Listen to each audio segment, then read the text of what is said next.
Okay, magandang araw mga ka-best friend. So, i-testing natin itong in-order natin mula kay Ephraim Shop. Ito po ay inverter welding machine. So, Kusama, Japan. Subukan natin kung malakas pa siya. So, ito ang gamit kong welding rod, E6013. Makapal naman ang ating gagamiting tubo. Lagyan natin sa 120 amps. So, subukan natin.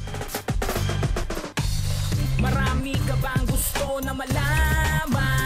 Manood ka lang kay Ephraim Shop. Manood ka lang kay Ephraim Shop. Ephraim Shop. Tumutok lang kayo kababayan. Marami kayong matututunan. Dito lang yan kay Ephraim Shop. Kay Ephraim Shop. Guys, ang ating welding. So, solid.